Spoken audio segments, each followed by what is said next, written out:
We live in a fantasy world now. Reality has been destroyed.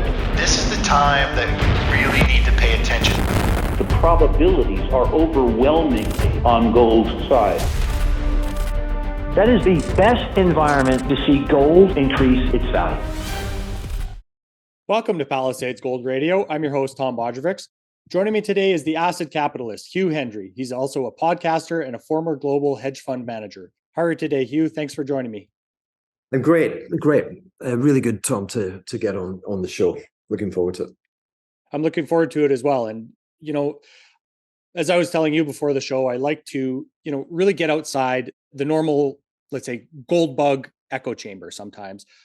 So I was happy to make contact with you to have a bit of a discussion to see your point of view and where you see things. But I thought we could start by having you tell us the story of when you originally launched your fund and what were some of the most important lessons, let's say, that you took from that time. Well, okay. So I launched my hedge fund a bloody long time ago. At the very tail end of 2002. And I guess it's appropriate. Heavens, I just realized I'm listening to very high hertz frequency music to soothe my mind. Let me close it down. But I've been pontificating on Twitter in terms of how you set up not how you set up a hedge fund, but like the first year is critical. Mm-hmm. The majority of hedge funds fail. The incredible returns that you see from the survivors, of course, is the return to survivorship because there are so many who fail. Mm-hmm. Sitting here today, many years later, 20 odd years later, I think it's nigh on impossible to start up a hedge fund. There's not the investment interest. Allocators spend all of their time on their knees begging to get into the very large platforms. To be a hedge fund manager today means to get some capital from one of those allocation tools, those platforms. Back then, it was different. Being a macro manager was a license to thrill. It was a license to do anything except lose money. It was the loosest mandate. I had a passport to travel across asset classes. It was rare. It's rare that you get the privilege to be able to, to take your passport into different regions. But that's what I did. My mind very expansive. Had been really ever since my formative years as an investment analyst in Edinburgh, in Scotland, a long time ago. Mm-hmm. But if you do get the opportunity and you get seeded, and you'll get seeded with less than $100 million, your break even will be $300 million. And you're only going to get there by posting a big number on your first year. So my first year, I got 50%. And so if you're starting a hedge fund today and you're listening to this, you've kind of got to look around for. There's always an asset class. We use the term bubble. Bubble's not necessarily what I mean, but that has just an overwhelming kind of thermodynamic power to the upside. Is thrusting higher. It's contentious. A lot of people dislike it. It is arguably overvalued. In the last, today, that would be the AI sector, Nvidia. Going back 2 years ago, it was the reincarnation of Bitcoin. If we go back to my time, it was gold. I made 50% in the calendar year 2003 because I had a preposterously high allocation to gold miners, the equities, and to gold futures. Mm-hmm. And heavens, talk about the bucking bronco. The bucking bronco of a ride like that does everything to kick you off. You have to remember, markets don't know you love them. You don't get to hold their hand and whisper sweet nothings.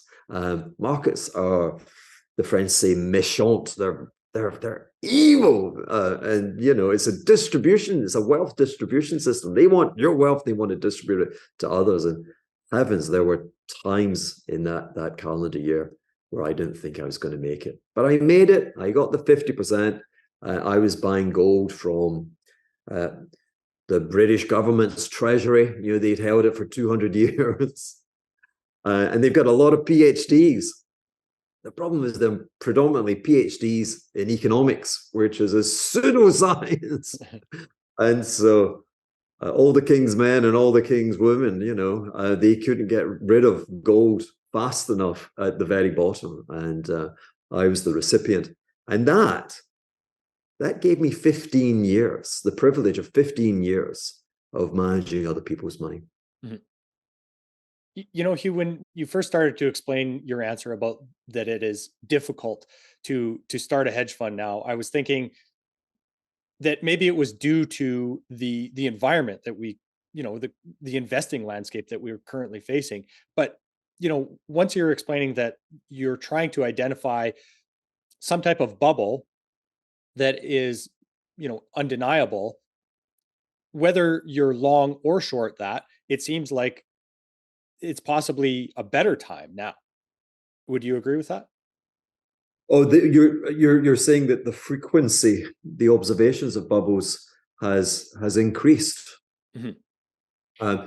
That is conceivable. There is background music which I think explains everything. If you hear and you understand the background music, you'll make more sense of market trends.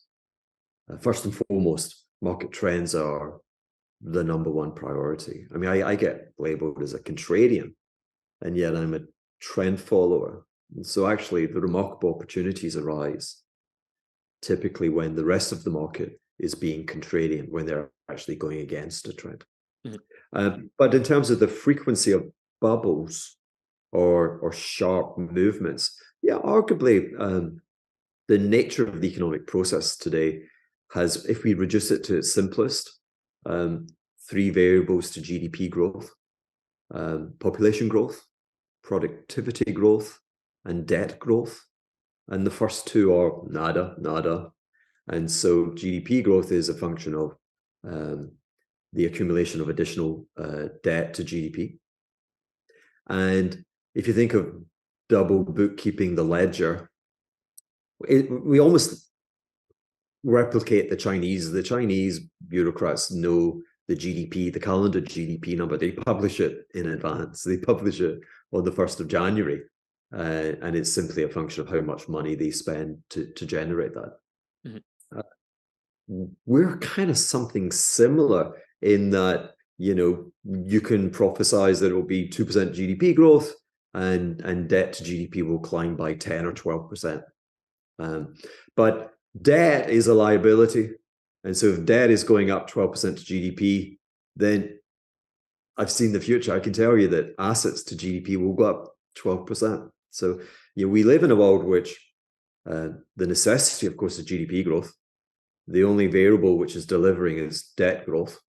That debt growth is the financing for which is provided from overseas. If you're in terms of you're in America, the overseas sector, the mercantilist trading nations in Asia, buy your financial assets. They do so to control their currency. And that then lifts the collateral that can support more debt. So we're talking about a volatility machine. Professor Michael Pettis, the modern day John Maynard Keynes, the great intellect of international trade, wrote a book, I want to say 15, 20 years ago, called The Volatility Machine. And to that end, if we consider 25 years ago, we had the Asian economic crisis, currencies being devalued across the region, which then became LTCM, which then became the NASDAQ bubble. And, NASDAQ, an 80% decline was historically with our data set was a kind of 1 in 100 year occurrence. Mm-hmm. And yet 7-8 years later, we get another 1 in 100-year occurrence. COVID, 1 in a, I don't know, 1 in a 100-year occurrence. And I do fear there's another 1 in a 100-year occurrence approaching. There's an economic kind of storm which is about to reach landfall, if you will. So yeah, when you take debt to GDP, you kind of increase the oscillations, the frequency, and also the amplitude of the sine wave, which is all around us. There's so much to kind of bite into there, Hugh, but where I wanted to go with that is, you mentioned that the rest of the world is really financing in some ways the debt expansion in the US. Do you think that is starting, is there a trend that is starting to come to an end? And what are the consequences of that coming to an end? There are no signs of that coming to an end.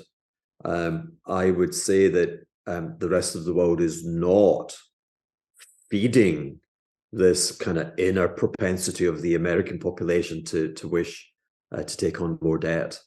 I think it's rather the other way around. The rest of the world, and principally it's China and trading satellites, even, I suppose, friends, the Taiwanese, they operate a beggar thy neighbor economic policy. But if we address it specifically to China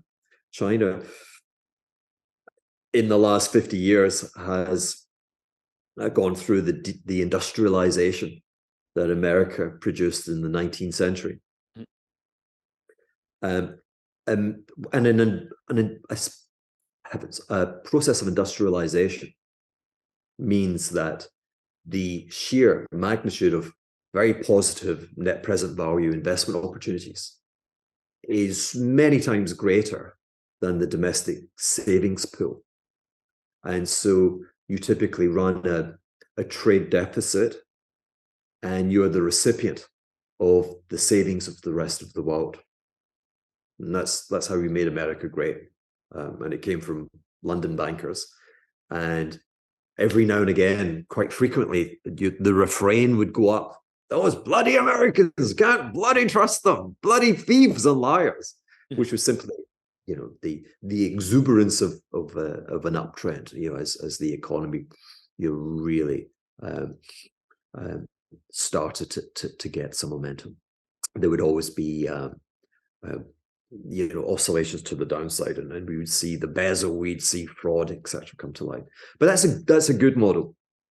Contrast that with the industrialization of Russia under Stalin, 1920s, 1930s. You could say almost they had no default, in the sense that they had to finance it internally. Mm-hmm. So again, I'm saying to you, huge investment opportunity, no domestic savings. What do you do about that? Typically, you spread misery. So Stalin traded the breadbasket of Russia, the great harvest of Russia, for the technical expertise and the transfer of technology from the Nazis. And I don't know, did 30 million Russian people die of starvation in a country which had the biggest kind of propensity to deliver food? It's not a model you would favor, but such is the need to finance the investment, and such was the strategic importance of industrialization that came to pass. Mm-hmm. China, of course, is somewhere in between those models, but China explicitly chose to finance itself domestically. And that requires, again, there's a transfer from the household sector. So Stalin was transferring food for the people. Xi and his predecessors have been implicitly transferring wealth from the citizens of China. And that the manifestation of that has been that despite the Chinese economy growing from less than $1 trillion to almost $18 trillion today, to being the size of Europe, the currency is actually devalued. That makes no sense. Mm-hmm. And that's a great tragedy, because if the renminbi were trading 4.5 as opposed to 7.2, then The rest, products, goods, and services from the rest of the world would be cheaper for those billion plus Chinese, and we wouldn't be discussing deficient demand. We wouldn't be discussing surplus savings. So my point to you is that the savings are drawn down in the US because the beggar thy neighbor strategies of China, and they sound like emotive terms, but they're actually kind of dry economic textbook terms. But that currency, China's is not more productive. It's just in the scheme of things, because it subsidizes amazing infrastructure, which will never make a return, but it acts like a moat to create centers of manufacturing excellence. And then it's priced in a cheap currency. It's almost impossible for the manufactured sector elsewhere to respond. My music's starting again. This is very exciting. Where's my music coming from? I was going to ask you, about that, Hugh, is the other side of that coin, let's say, of having a stronger currency. Would that not, make the value of those products that they're exporting more expensive to the rest of the world and create that opportunity for other, more competitive or cheaper labor markets to be able to compete with China instead? That would be a good thing.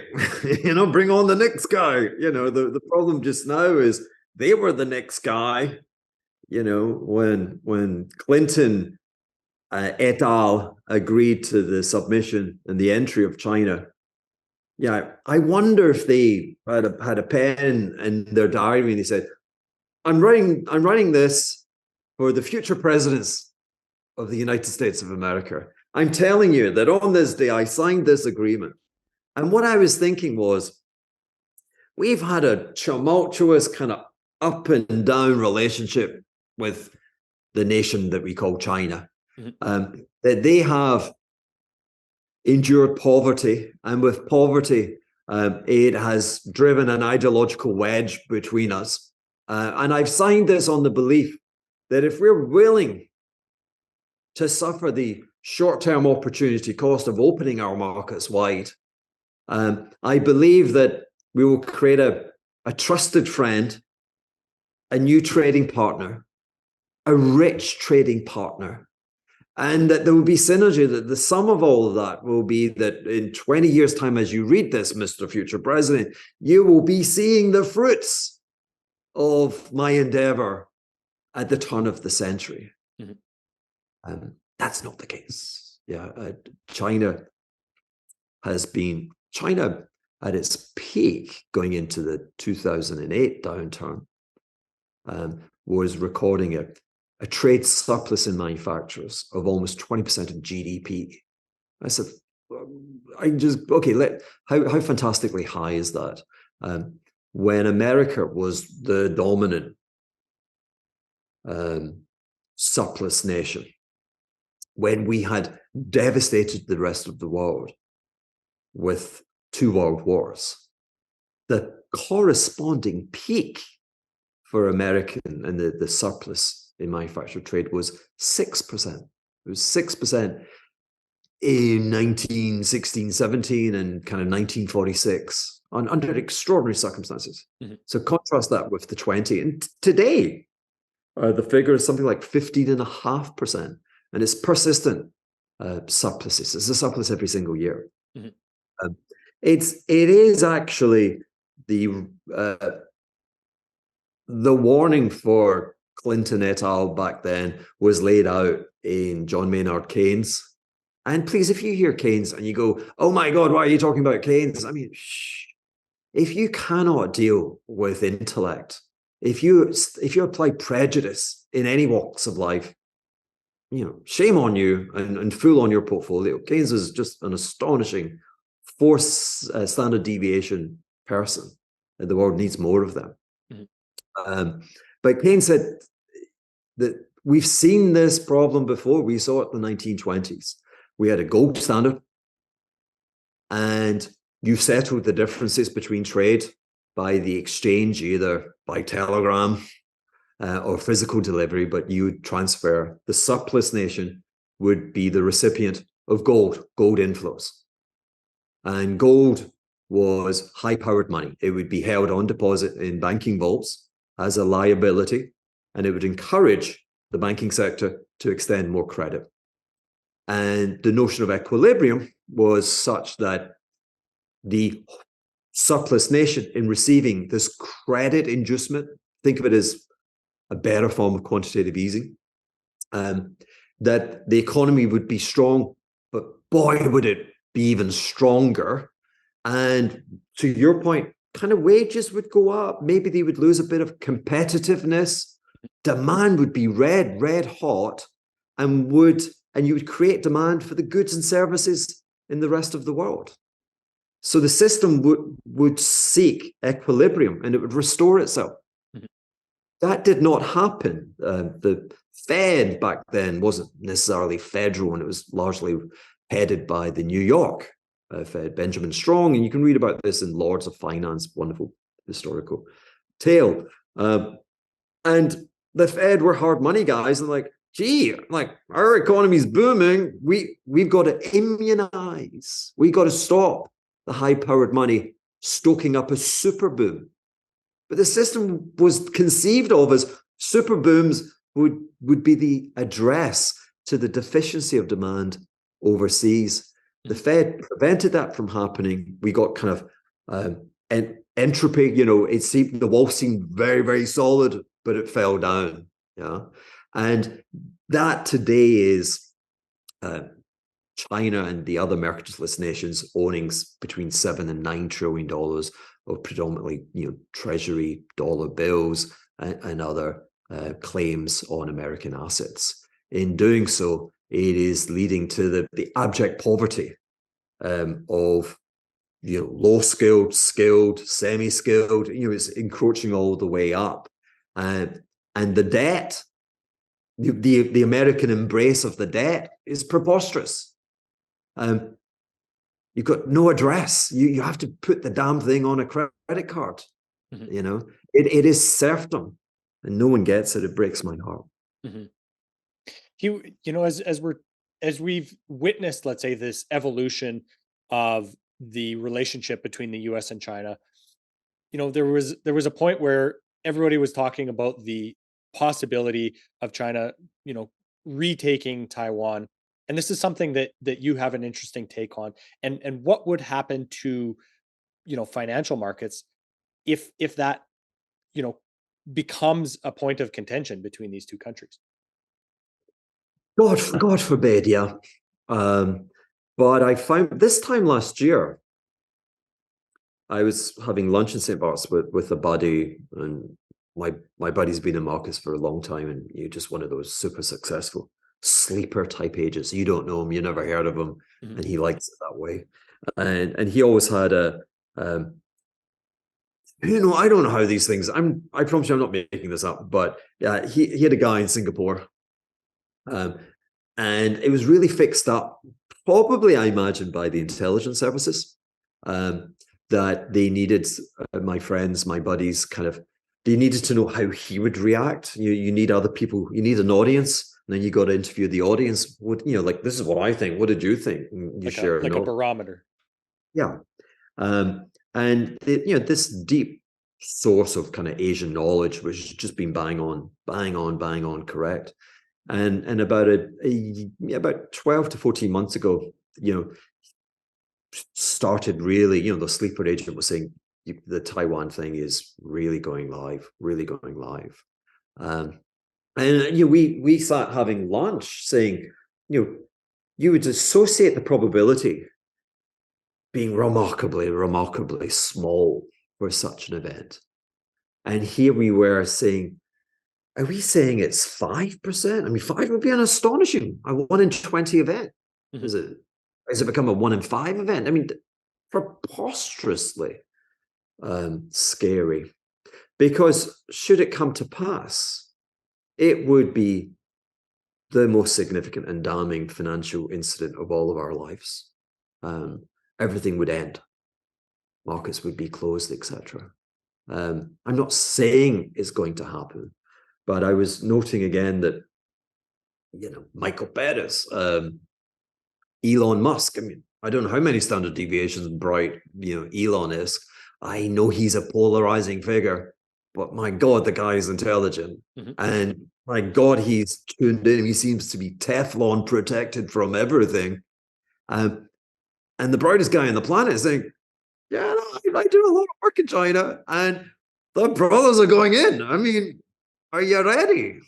So it is scary. And yeah, people talk about it, but there are scant evidence of actually people having hedge. I mean, is a hedge necessary? I mean, we're all busted. You would think, I wish we would see more dialogue about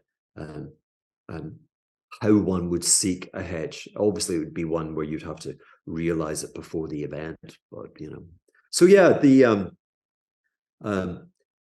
it's given, to my mind, it's given alarming credence by the fact that the GDP calculator, I was saying to you that the ex ante deliverance of the year's GDP figure is breaking. They're running out of, domestically within China, they're running out of variables. And their GDP calculator broke around about 2008. And we know that because ever since there's been an explosion in their own domestic debt funding. Mm-hmm. And so they've not been creating wealth. But it's really getting weak. They created a $60 trillion bubble in domestic house and commercial properties. That's rolled over. The rest of the world is slowing down, as we're seeing the recent data.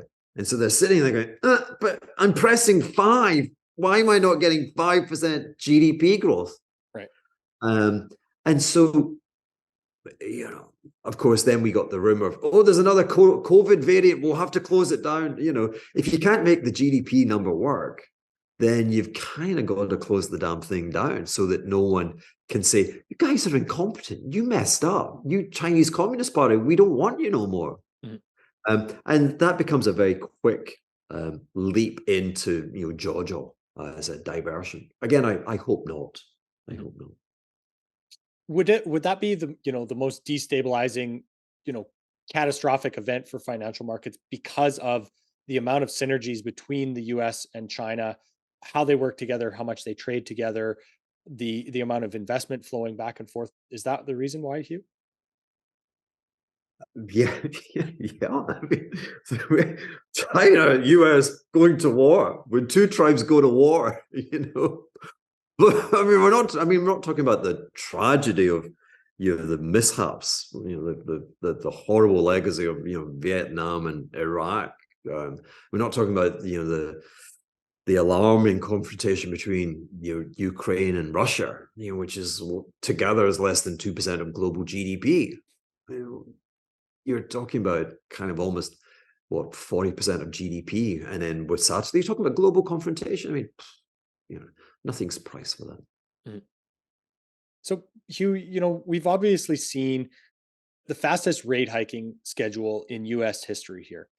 So I want to dig a little bit more into this idea of debt to GDP. Why is it that, this has really, why did the Fed need to take such a dramatic and aggressive rate hiking schedule here? And what effect does that have on the rest of the financial landscape that we've obviously seen the handful of banking failures here, but are there other, effects of that you foresee that we have yet to see play out? Yeah. So, again, to repeat you, statistically, this is the fastest, and by magnitude of change, the greatest tightening in the Fed's history. And some people may scoff and say, well, hey, Volcker went to 20% overnight rates. Mm-hmm. But that was very much at the end of the 1970s. And that was 40 years after the bankruptcy of the banking sector in America in 1930. Mm-hmm. And the ensuing 40 years debt to GDP had fallen from 3.6 today's level to kind of almost 1. And so I'd say you could take the debt to GDP of 1, multiply it by Volcker's high rate of 20, and you get 20. If we round to the nearest point, you'd say debt is 4 times GDP today. They're at 5.25. You know, they're actually surpassed Volcker in the 70s. That's one way of thinking about it. Mm-hmm. But it doesn't happen. You know, there is again, there's a manual in Washington that says, we're going to raise interest rates. Turn to page 125. Okay, what do we do? Right.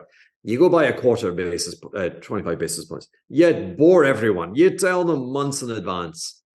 When you do it, you say there's going to be another one. And you tell them it's going to be in 3 months' time. And then you repeat ad nauseum. Why? Because the banking sector has assets and liabilities. The liability is what it pays on your deposits. It cannot match the Fed if the Fed goes rapidly, because the repricing of its loan book is slow. And so if it were to match pari passu the Federal Reserve, the net interest margin would collapse. And potentially that could threaten, indeed, the solvency of the bank. So that's why there's a procedure. That's why there's a manual. Motivation for the Fed's rapidity of response, obviously many things. For me, I think it was face saving for the institution, because I feel that Chairman Powell made a grave personal misjudgment when he was on American television, and he was actually volunteering the notion that he was printing money with a digital press. I don't know how he got away with that, because that would be to break the Federal Reserve Act. It is a felony.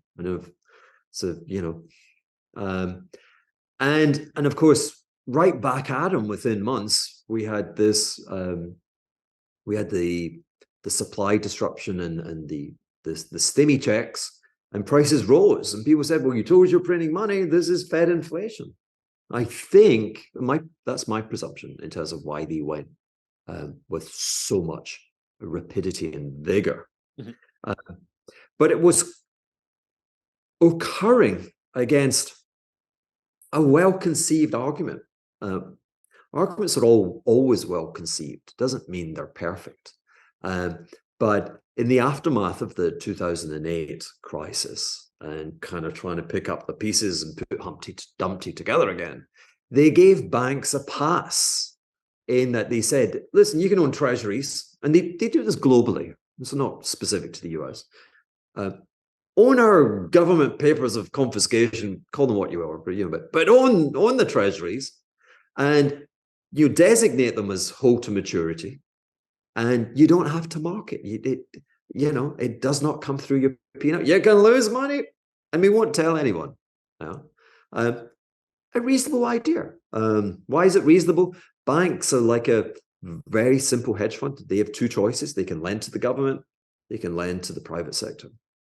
And the government's running deficits because the economy is weak. And so you're trying to encourage that. Mm-hmm. But of course, what happened? Oh, and then finally, forgive me, there was a third element, but we discovered that the iPhone is a weapon of banking destruction. I mean, historically, deposits are kind of inert, like we don't like banks, but you got to take your passport, you got to, take 2 hours out of a busy day to get your money back. And luckily we discovered you just go, boop, it's gone, What was it? I think 25% flowed out of Silicon Valley in the first day. And if they hadn't closed it in the second, 70% of the deposits would have gone. Mm-hmm. That in itself, that knowledge, I think, puts a huge question mark actually on the sustainability of the bank as a risk-taking entity. I don't see now how you can put iPhone deposits with an industrial loan or a mortgage, etc. I don't see how they can reside. They're too unstable. And so when you ask me to consider the future, there's a heck of a lot of further dislocation to be wreaked upon the banking sector. I mean, we've yet to see credit risk emerge. And the Fed keeps raising rates, and there's this hope that they'll extend the insurance franchise to all accounts.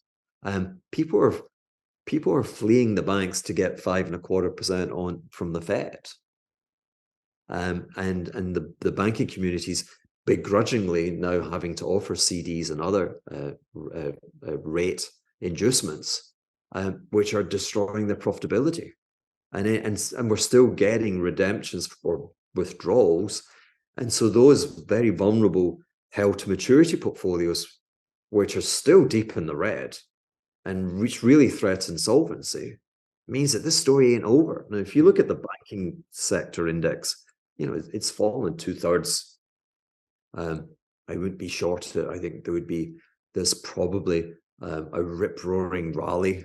I can't conceive of the economic environment except maybe they ban short selling. I have made myself something of a scoundrel because I've tried to ask people to consider the notion of them imposing a gate on deposits. Well, that's actually exactly something that I wanted to ask you about is what risk you think there is of any type of let's say a bank bail-in or some kind of capital control to control this flight of deposits. So I think it's as high, if not higher, than the risk of confrontation with China, which is to say, it's one of these things. It's never going to happen, but now it's one of these things you got to go. Gee, I kind of if it does be aware of this, that kind of thing. And of course, I remember precedent. Given the name of your show, I'm sure your listeners are shouting the 1934 Federal Reserve Act. Yeah, what was the 1934 Federal Reserve Act? The American banking sector was insolvent. Mm-hmm. There wasn't the federal insurance on deposits, and money was being taken out and held in the form of gold coins. And there was effectively a gate when the government said you can't own gold coins. Effectively saying put the money back in the bank. So they gated the banking system back then. And I do fear that when everything is weakening, all prices are coming back to the pre-COVID level. We're sitting with financial conditions as tight as they were in the summer of 1982. You break things, you get a very severe economic. To my mind, COVID was just an insane event. We just had no goggles, no compass point. We were just completely lost. Mm-hmm. And I'll give people a pass for making errors. I think there are a lot of good, wise things and a lot of dumb things. Go figure. That's what chaos brings you. And I think we're at the end of it's like a snake swallowing an elephant, and we're at the end of a chain, and you're kind of seeing, people say, how can we have a recession? I just took a flight and it was like really busy, and they just charged me $800 to go to Chicago or something. And it's like, well, yeah, but like for the last 4 or 5 years, they've not been spending a penny on capacity, and you're still spending. There was a great study, the San Francisco Fed. And the boost to savings from all of those stimulus checks. Yeah, sure. A lot of it was spent on Amazon and sent to China and came back. Mm-hmm. But it was saved, and it financed a lot of withdrawal from the labor force. But at the current draw, that money's gone by the end of the year. And you're already seeing there's some of the more arcane labor statistics. People coming back, the money's running out, and they're not necessarily finding a job in this environment. So yeah, the question was gating banks, and if and I mentioned short selling bans. Let me tell you, a short selling ban is preposterous. We did it in September 2008. We had the idiocy that the banking sector, the quoted banking sector, what was left, was trading very close to its all-time highs just as it went bankrupt, because And what happens, what the regulator doesn't understand is when prices fall rapidly because no one has the P&L to take the risk. And indeed, their risk is being cut because their profits are becoming losses. Short sellers are the only community, whereas the market goes down, their profits, their wealth is going up, and they have a great incentive to buy things and provide liquidity and stabilize markets. And so, when you pull that plug out of the matrix, boom, we go down. But so again, I look at that bank index and I think, oh my God, are they going to ban short selling? Are we going to see like a 35% rally in these things? Anything's possible. Mm-hmm. Hugh, I wanted to, kind of transition to the talk about the Fed to ask you the question, in your eyes, do you see a need for the Fed? And if so, what would its roles be confined to?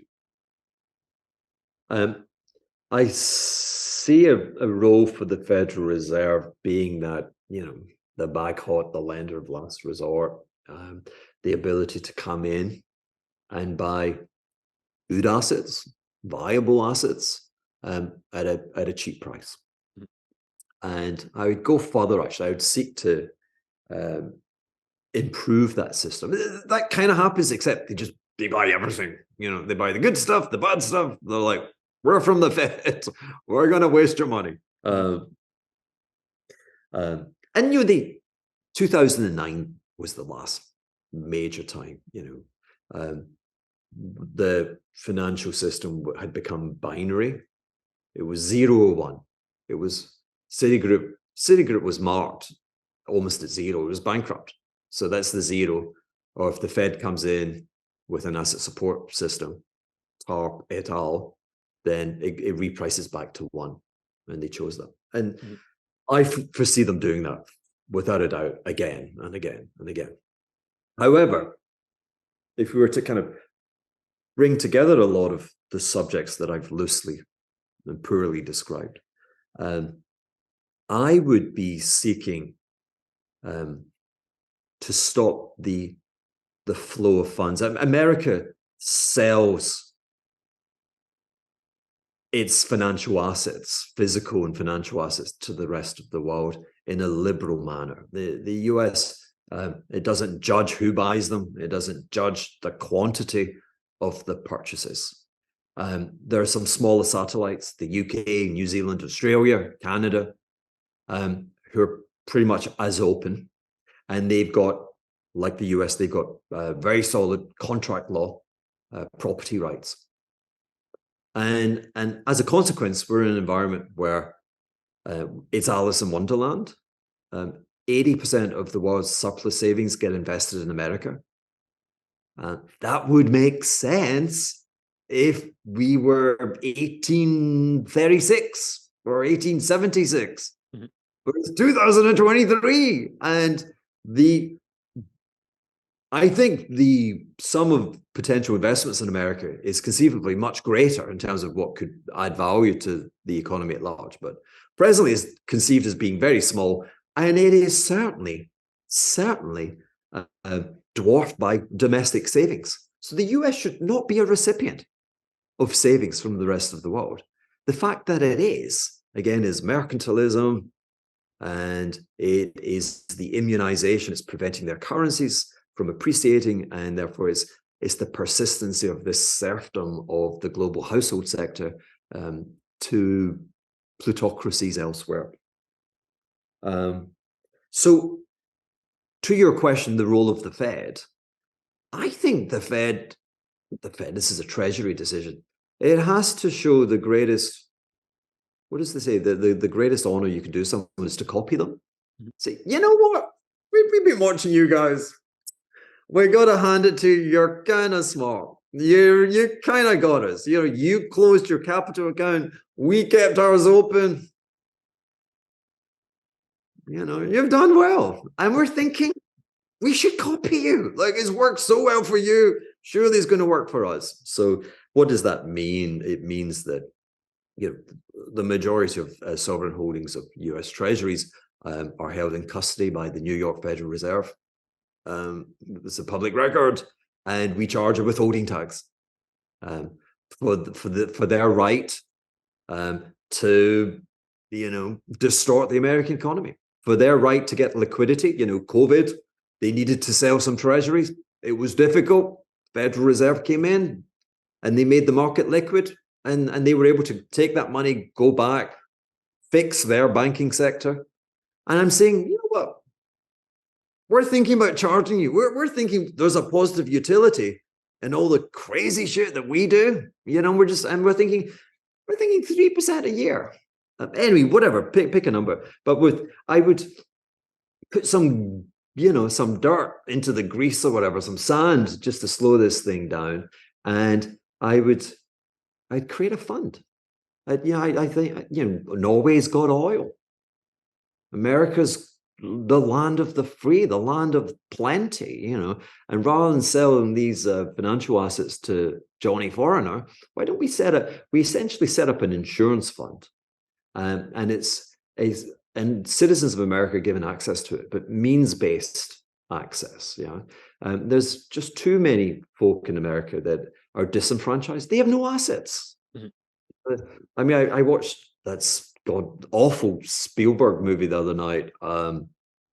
Spielberg was one movie, Jaws, fantastic movie. The rest of it is The Hunger Games. But Ready Player One or something like that, the take on the metaverse. The metaverse is dystopian, but really accurate in a world where you got nothing. Mm-hmm. Imagine you can be 6 feet tall, you can be blonde, you can have big breasts, small breasts, big ass, a small ass, you can fight with Godzilla. Compare and contrast that to a world where you're going to take cocaine and it might even have less fentanyl and you might die. You're taking opiates because life is so damn grim. Life becomes grim in a world where the system cannot establish equilibrium and we get caught and pushed further and further away. So again, long answer, but what does the Fed do? The Fed should be the emergency fund to right the economy when it looks like the financial sector is heading to zero. It should bring it back to 1. Mm-hmm. I think it should be purchasing assets in that manner on behalf of the disenfranchised and trying to bring society a bit closer together. And finally, I don't think the Federal Reserve should be setting interest rates. It's just, I'm sure there are people from a galaxy far, far away. I'm sure they seeded Earth. We call it God, but I'm sure it's like aliens from wherever, right? And if they were to pass by, they'd be like, we gave you the genius of markets. We gave you the yield curve. We gave you swaps. We gave you supercomputers. How on earth did you end up with 12 old bloody nincompoops meeting every 6 weeks and like the Vatican deciding on the rate of interest? It makes no sense and you're useless at it. So I'd abolish that part of the equation. Mm-hmm. Yeah, to say that they think they know more than the collective of the free market seems to have a little bit of hubris built in it. Tell me the last time they got something right. So Hugh, from that perspective, with the amount of capital that flows into the US from these foreign capital pools, does that make the US equities highly overvalued, or is there a particular way that you have of analyzing the equity markets that make them not look, let's say, 70-80% overvalued, whatever that number is that you want to pick? Oh, indeed.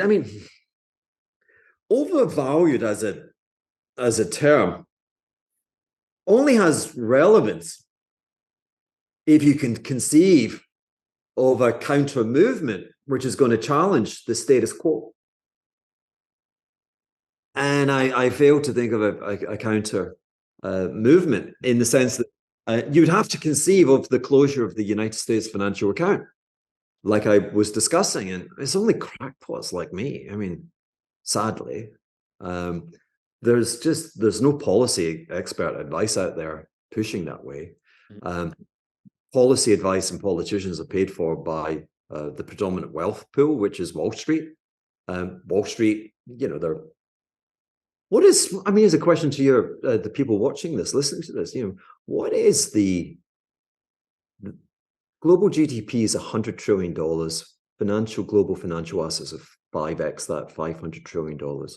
What is the carry that the financial sector charges each year? Is it 1%? Maybe one's too high. You can't really do an ETF today as a manager and get paid more than 15 basis points. But say it's 100 basis points. That's a lot of money. That's $5 trillion that flows into everyone that has proximity to. I mean, I have proximity. You don't see Wall Street behind you, but they come here and they rent this place for an astonishing amount of money. I'm just the janitor. I walked into this room and there was a computer and there was lights and here we are. So the policy advice is not there. Anyway, so let's try again. I can answer this again and again. If we're not changing mercantilism, then GDP growth is going to continue to be a function of debt growth, debt accumulation. And the corollary, you can't create debt growth without creating corresponding increase in assets. How the system keeps it going. And again, where I've been in profound disagreement with the Federal Reserve is, the world is you said the word overvalued. Yeah, overvalued. But we could call that it's a fragile equilibrium. As long as the carry, we have zombie companies because you take carry to zero and you can persist. It's like traveling on a monorail, traveling on air. There's nothing, you can continue to move forward. There's no obstruction. Federal Reserve has put 500 million tons of, blockage on the track. And so then it becomes fragile. It's going to break things. And then the third way I come about that is historical data points. We don't have enough of environments such as today with the debt levels. It's largely, it's the 1950s, it's the proximity of the Second World War and the public financing being shot to pieces. And so the debt is very high to GDP, and you've got the debt's going to grow, but GDP's got to grow more. Yeah, and then the ratio comes down. And we've achieved that historically with this term financial repression. What does financial repression look like? Financial repression is negative real interest rates. And we had negative real rates.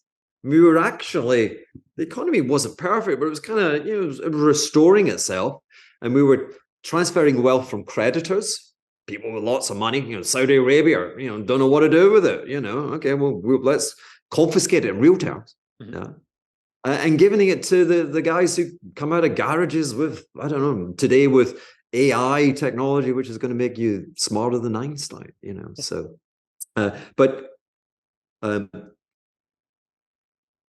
when Apple is a $3 trillion stock, what is the expected return as an investor for the next 10 years when Apple's $3 trillion? It's probably zero.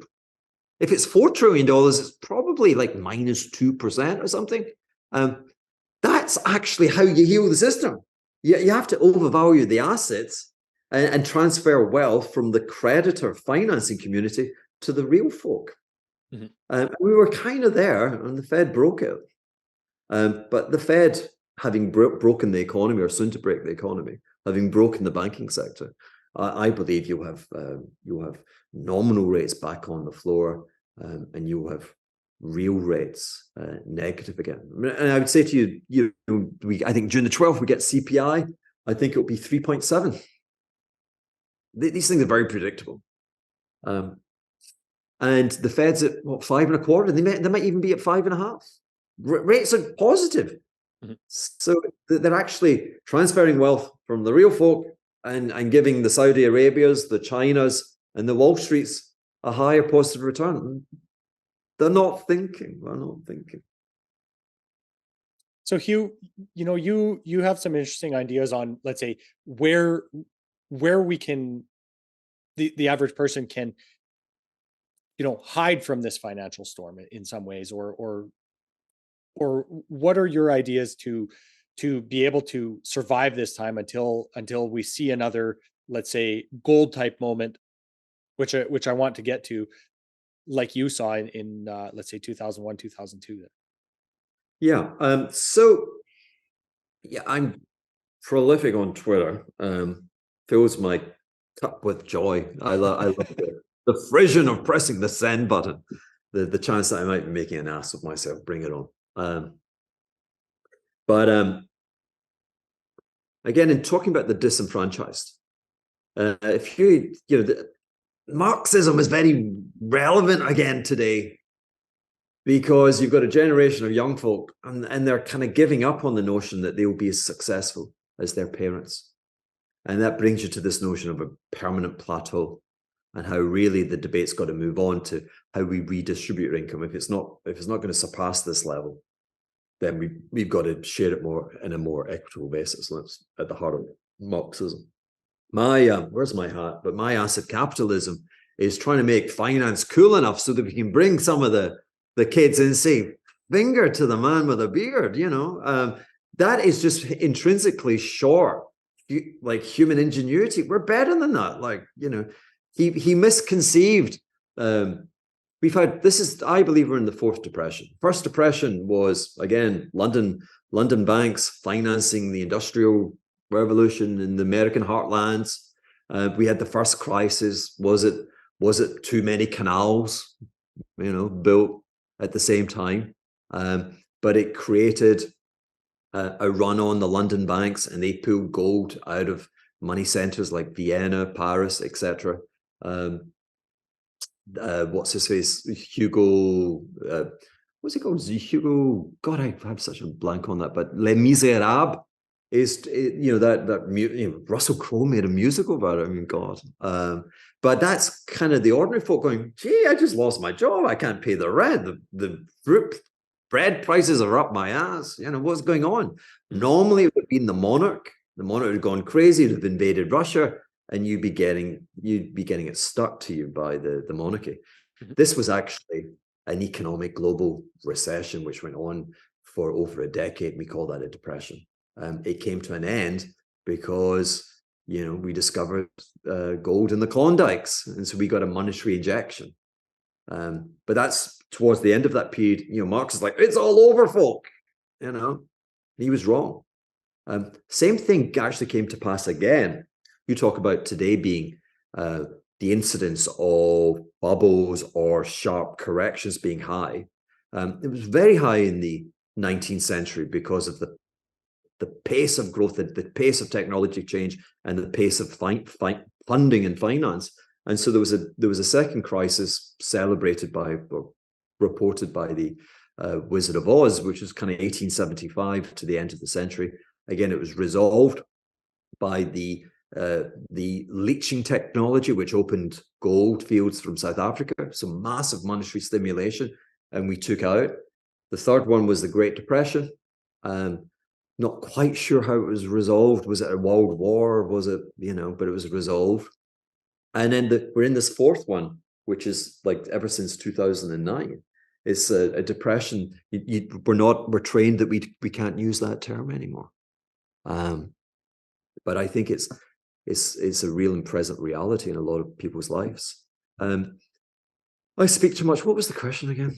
Where do you think that we can head as normal people to be able to, at least preserve some of the value that you have hopefully been able to accrue to this point? Okay.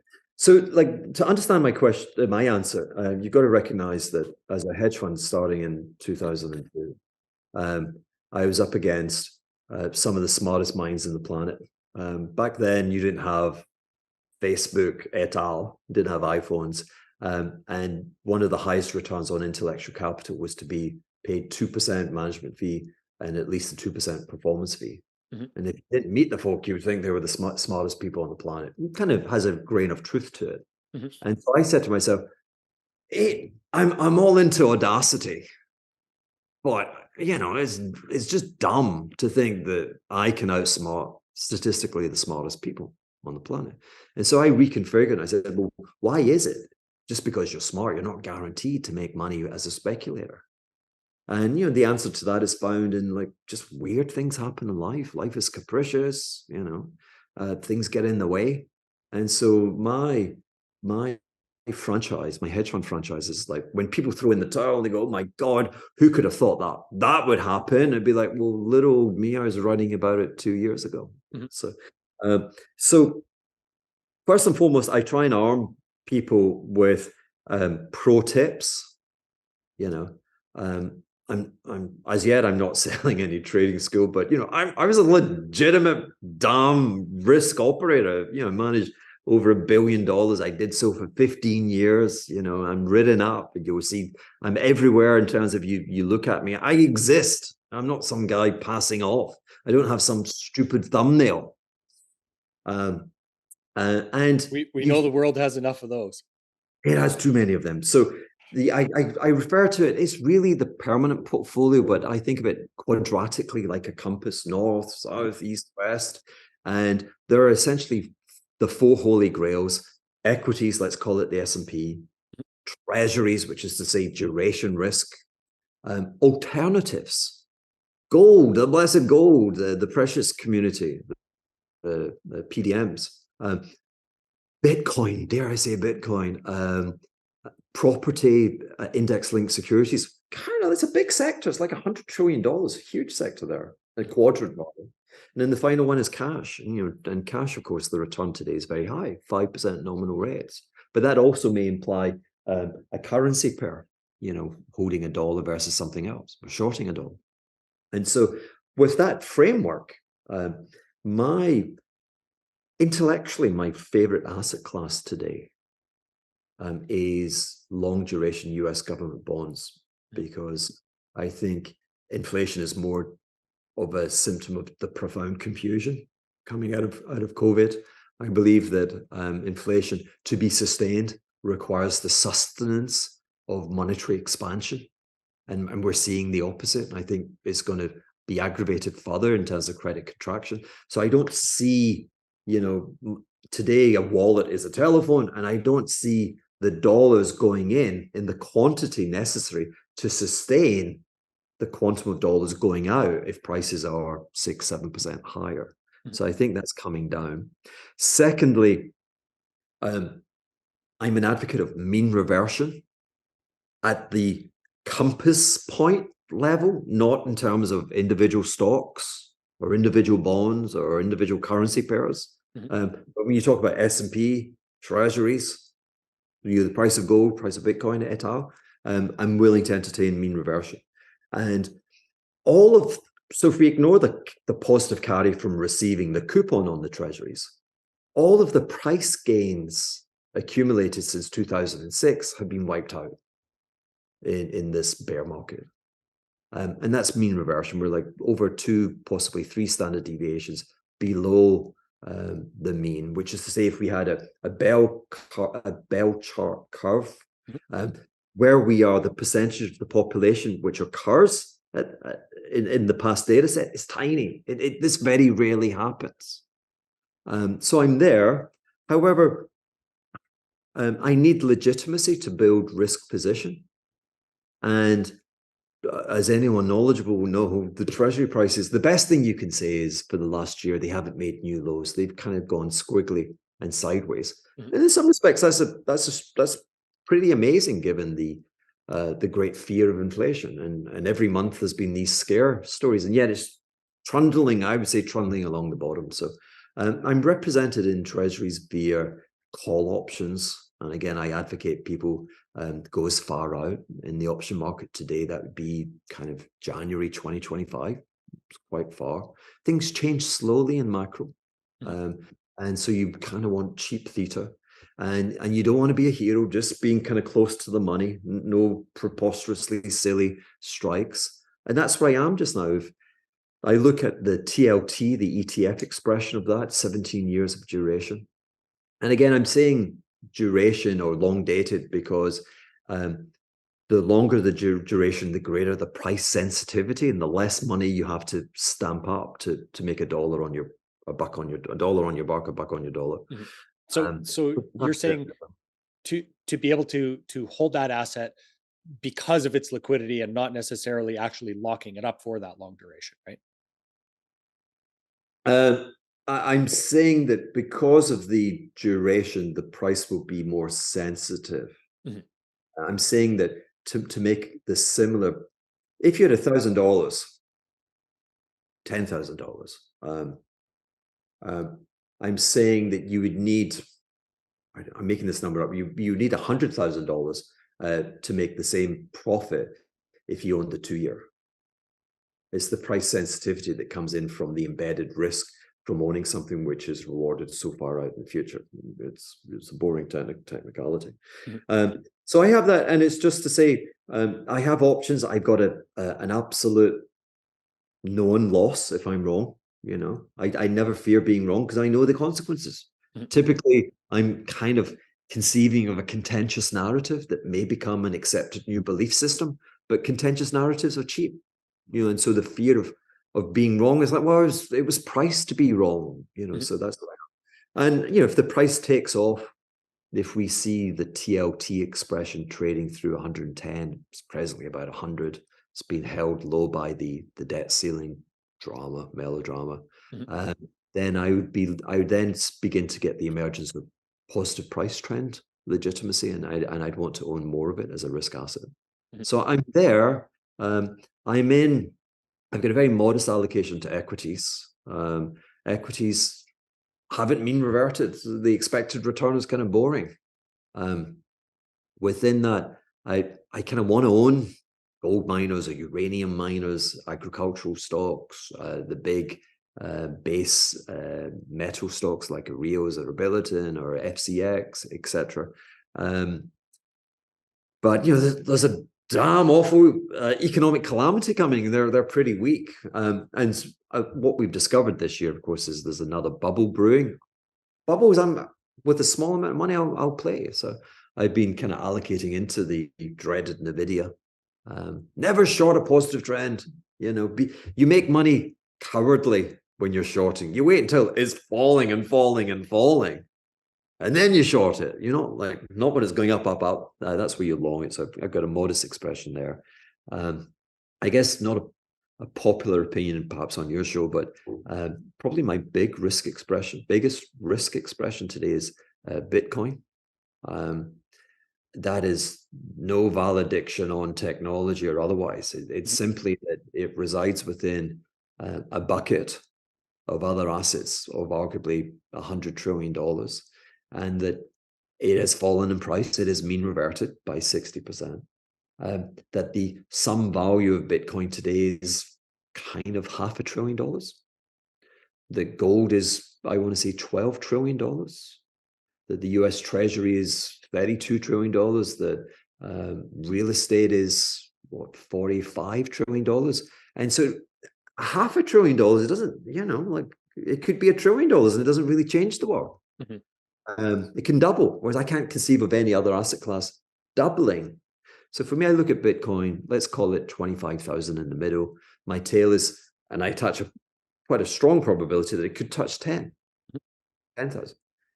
But the probability that it could be 4 times greater is reasonably high. And so faced with that projection, yeah, I take Bitcoin every time. But again, it's like, you don't have to love it. You don't have to hate it. You just have to be objective and, you know, throw in, and clearly I'm a bit of an absurd philosophist. And so a bit of absurdity, and why not? And then lastly, you'd be, like I said, you'd be hosing down some of those 5% yields, and a protection that I favor is being long the dollar and short the Chinese currency. You know, everything's gone right for it and it's devalued. Are you telling me everything's going to go wrong for it and it's going to revalue higher? I don't think so. So I've got there's grease on my chain. That thing's flowing. Gone 7.2. It's been particularly weak this year. I don't see what's there to interrupt us. But think about I'm saying broadly diversified. I don't have to trade every day. I can ignore it. Yeah. Events arise and quarterly, I might go, I'd be at the end of the next quarter, if the bonds are moving, I'd be like, you know what? Now this has to be my biggest risk allocation. It's my biggest percentage of NAV, but it's not my biggest kind of vol contribution to the book. So things like that. Mm-hmm. So Hugh, there's a lot of people that say obviously on our show that gold is set for this tremendous gain. And, you having ridden that last, let's say that last bull market from the bottom there, do you see this as a reasonably, similar time in some respects because of a lot of these macro factors? Or is it or not necessarily because, but is it possibly, in a different scenario because of the absolute price level that we're already at? Gold's fine. Like within that portfolio thing, I think I had 5% in gold and 20% in Bitcoin. And even there within the Bitcoin, I was buying the gruesome grayscale trust where it's at a 40% discount. And I'm hoping, so I've had mean reversion in the asset class, and I'm hoping that maybe a new administration in the course of the next 2-3 years, a new SEC chair, and we turn this closed-end fund into an ETF. They didn't allow that to happen previously because they feared people would be buying more as you made it an ETF. Now I think they'd be selling it. They'd be heading to the exit. Anyway, but I like contention. My favorite asset class, you say to people, yeah, I want to buy the 30-year treasury. You go, you're crazy. Mm-hmm. I won't respond to that. There's nothing gold is, again, just to irritate your audience further, gold's it's a dumbass asset, serves no purpose, except as gold, right? To my gold is sticking it to the man, finger to the man, just saying, you know what, you guys lost it. In the Fed we trust, really? Maybe a few years back, but you just keep getting it wrong. I'm bailing on you guys, and it's a guerrilla warfare kind of technique. Yeah, I'm all for that, and there are moments that it works. And the price has the legitimacy of trend. The price relative to treasuries is giving a very strong indicator. So what's not to love about gold? It's just the love. It's just the knowledge is that we've been here before. That it's like a most favored nation status in people. Like people go on Twitter and say, "I'm never selling," and my favorite story is Jesus going to the disciples and like, who am I again? Like, you're God, you're the Almighty. It's amazing, it's incredible. Can I touch you? And he slaps them. He's like, don't touch me. And he says, what if I was to tell you that the cock will crow and you will have absolutely denied all knowledge of me? And they're like, impossible. Boom, boom, boom. I promise you, you are my salvation. And the story, the cock crows. And they said, the guy with the beard, never seen him, never heard of him. And so that's, gold to my mind is like hanging out with Jesus. There's going to be a point where you deny him. I saw that in the autumn of 2008. I saw very smart family offices that had accumulated gold as an insurance of the harbinger of great economic catastrophe. And I saw that those portfolios, that everything that made sense in what was about to happen had first to be, you had to reject it. I saw people had to kick out.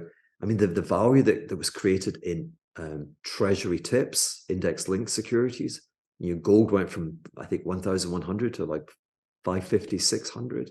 I mean, it recovered quickly, but the tales of woe from those those who were depending on it to bail out their risk investments elsewhere, and they couldn't hold it. So yeah, the alternative is you just own gold, and of course you got a can of beans, you've got a black sock, you've got a gun or something. But in the real world, it's a bit more complicated. But I mean, I'm just waiting.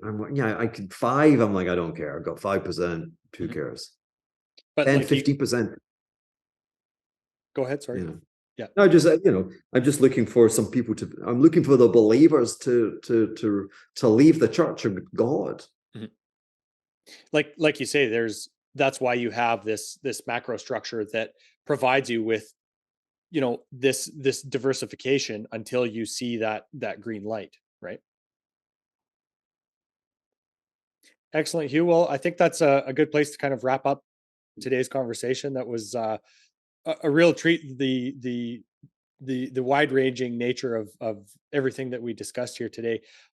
Is there anything else that you'd like to leave our listeners with before we do? Just the fact that I get really lonely, and I'm on Twitter, Hendry_Hugh. I'm doing this kind of vibe every week on my podcast, so if anyone's interested, if they drop comments, I'll try and answer on the YouTube et al. So no, I'm enjoying it. It was a fun conversation. Nice way to spend the afternoon. Absolutely. I appreciate your time and sharing your wisdom with us, Hugh.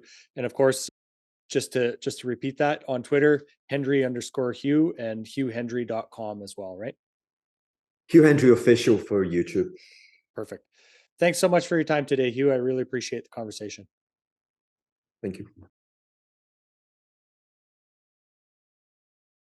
This podcast is for general informational purposes only. Nothing on this podcast should be taken as investment advice. Guests on this show are not compensated for their appearance. Listeners are urged to educate themselves and make their own decisions. Do not base any investment decisions on the information contained. To view our full disclaimer, please visit our website.